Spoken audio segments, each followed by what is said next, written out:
Salut à toutes et à tous les amis, c'est Bad et aujourd'hui on se retrouve pour une nouvelle vidéo et on se retrouve pour un nouveau Bad Conseil. Ça fait quand même un petit bout de temps que je vous en ai pas fait, je ne sais pas pourquoi je prends cette voix, je ne sais pas, je suis comme ça, je ne sais pas. Et donc comme je disais, ça fait longtemps que je n'en ai pas fait, ça doit faire 3-4 mois je crois. Ça fait quand même un peu longtemps, on va pas se le cacher.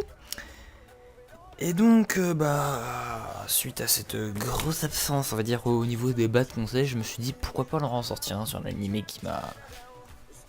Voilà, enfin, c'est... J'ai pas les mots pour le décrire, enfin, mais franchement, il était génial. Et j'ai réussi à le faire découvrir à d'autres gens, et eux aussi ont trouvé ça génial. Du coup, je me suis dit, mais faisons une vidéo dessus. Et du coup, aujourd'hui, on va parler de la saison 1 et 2 de l'animé K.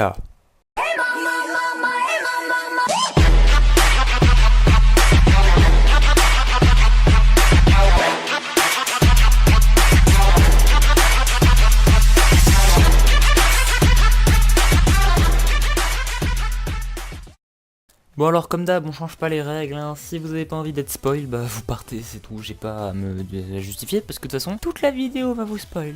Donc soit vous restez, vous va être spoilé, soit vous partez et vous regardez et vous revenez la voir la vidéo par contre, parce que si vous partez quand même que vous revenez, sinon ce n'est pas drôle. Bon, maintenant que les gens qui n'avaient pas envie d'être spoil ne sont pas là, on va enfin pouvoir passer au vif du sujet. Tout d'abord, K est un manga plutôt sympathique, on va pas se le cacher sinon je ferai pas de vidéo dessus, qui est sorti en mai 2012, mais il a eu une adaptation en animé, et c'est ça qui nous intéresse, de 2 saisons et d'un film, mais apparemment il va y avoir une saison 3 qui va être de plus ou moins des préquels, etc., etc. La première saison de notre animé, nommé K Project, est sortie en octobre 2012, et elle dure 13 épisodes. Cette saison va vous raconter l'histoire du jeune Isana Yashiro, lycéen n'ayant aucun ami véritable, mais en revanche, il est assez populaire, et il est assez populaire pour que les gens de son lycée lui donnent de la bouffe. Je veux la même popularité pour avoir plus de nourriture, s'il vous plaît. Bon, on va pas s'attarder sur mon envie de manger, parce que de toute façon, c'est pas ce qui vous intéresse, ou ce qui vous intéresse, c'est mon avis. Enfin, j'espère hein, que c'est mon avis qui vous intéresse, parce que si vous êtes là pour rien, bah je sais pas en fait ce que vous faites là. Non, je vois pas. Enfin bref, reprenons notre vidéo. Donc... Un beau jour où notre héros Isana Yashiro se balade en ville, il se fait agresser par des gens dont il ne connaît rien. Du coup voilà, genre ils arrivent avec une batte de baseball et un skate, ils font voilà on va te taper. Et ces derniers bah ils veulent le tuer, en fait c'est pas genre juste une agression genre tranquillou, genre vas-y file ta thune. Non non c'est genre viens je te tue, voilà, je suis gentil moi. Évidemment comme vous vous en doutez, enfin je sais pas, parce que je suis pas dans votre tête, mais enfin bref, passons. Nos agresseurs ont une bonne raison de vouloir la peau de notre héros, tout simplement, parce qu'en fait, il y a une vidéo qui circule dans les bas-fonds de l'internet, on va dire, dans les deep web, attention, sur laquelle on voit notre héros se retourner avec un flingue dans la main et tuer le caméraman. Voilà, c'est fort joyeux. Et bien évidemment, sinon ce ne serait pas drôle, vous vous dites, mais oui, mais c'est quoi le lien? Et bah en fait, c'était... le caméraman était un des amis des agresseurs, voilà tout simplement. Donc en gros ça c'est à peu près le synopsis de la saison 1. Mais comme je vous l'ai dit auparavant, hein, au début de la vidéo si vous vous en souvenez plus, il y a un film qui se nomme K2. Missing King et qui se situe entre les 2 saisons, qui est là pour expliquer le pourquoi et du comment et on en est arrivé là dans la saison 2. Et du coup la saison 2 nommée Return of King, excusez mon accent anglais, comme son nom l'indique, bah, est une suite de Missing King, parce que Missing King en français veut dire le roi perdu, et la saison 2 c'est le retour du roi. Return of Kings, enfin Kings OS, donc c'est le retour des rois plutôt. Alors à partir de ce moment de la vidéo, je vous conseille d'avoir fini de regarder la saison 1 pour commencer même le film, si possible. C'est pas obligatoire de l'avoir regardé pour regarder la suite, mais c'est mieux, mais vraiment la saison 1 faut l'avoir fini pour pouvoir comprendre, parce que sinon vous allez être spoiler dans tous les sens, et voilà. Et donc dans cette saison, on voit enfin tous les 7 putains de rois réunis. Eh ben non en fait, non, parce que le roi doré il est crevé, ouais, et le roi, enfin sans couleur, pardon, parce que l'argentil est toujours là, le roi sans couleur, elle l'est également. Bon, alors là je vais pas vous faire un gros truc sur la saison 2, parce que j'ai pas trop envie de m'attarder dessus, je préfère que vous allez la regarder ensuite, je vous donne mon avis sur la totalité du truc. Mais donc en gros pour plus ou moins résumer le synopsis de la saison 2. Donc on a le roi vert qui a dit au roi gris qui veut s'emparer de la table de Dresde pour avoir du pouvoir à lui tout seul. Parce que lui, sans pouvoir, le roi vert il meurt, voilà.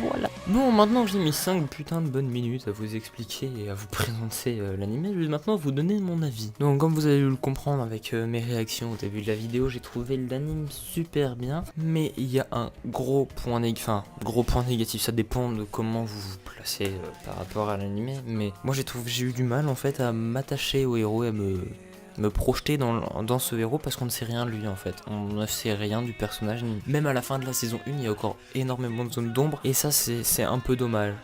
Et vous allez me sortir, ouais, dans la vidéo que tu nous as sorti la dernière fois, là dans mes coups de cœur, machin chose, il y a Classroom of the Elite et le personnage, mais quoi? Et bon on ne connaît rien lui. Ouais, sauf que c'est pas du tout le même type d'histoire.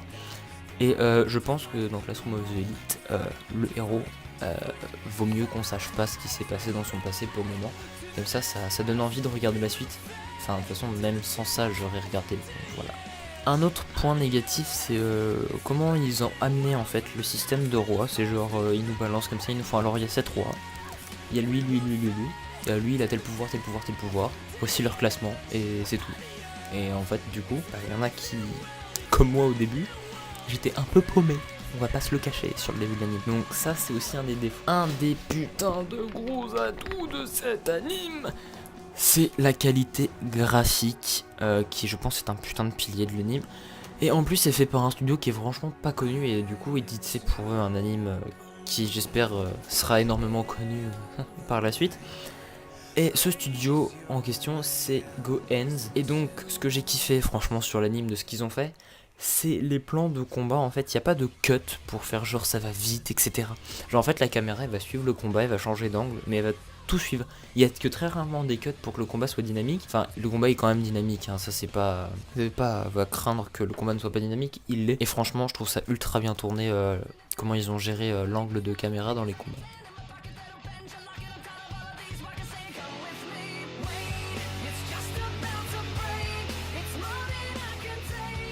Un autre des atouts de ces animes, c'est les personnages principaux et même secondaires qui ont quasiment tous, si je dis pas de conneries, un putain de background qui est ultra bien fait.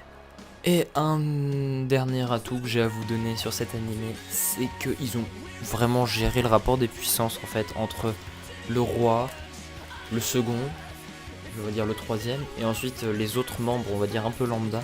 Et franchement, ils ont ultra bien géré ce rôle-là parce que tu vois que deux rois sont en général à puissance égale. Un roi contre un second, le roi il lui fout une tatane, le second il est KO. Et le second contre le troisième c'est un peu plus serré. Mais tu vois quand même qu'il y a un niveau genre ultra serré entre le second et le troisième. Et tu vois que le roi genre il est bien au-dessus, que le second et le troisième ils sont bien au-dessus de tous les autres. Et j'ai trouvé que le rapport de force était ultra bien géré, du coup c'est un atout, j'ai envie de dire. Bon, cette vidéo va toucher à sa fin, enfin, vous allez vous me dire, parce que d'habitude, les bêtes conseils que je fais, ils durent, je crois que le maximum, c'est grand max 5 minutes. Là, on approche plus même des 10 minutes, c'est pas parce que je veux mettre une pub, parce que de toute façon, je m'en bats les couilles, je monétise pas mes vidéos. Mais c'est tout simplement parce que sur cette vidéo-là, j'ai fait plus de recherches, comme vous verrez, j'ai pas juste, genre, présenté l'anime et donné mais encore, enfin, j'ai pas genre juste donner un synopsis, un résumé et mon avis. Je suis allé rechercher les dates de sortie, etc.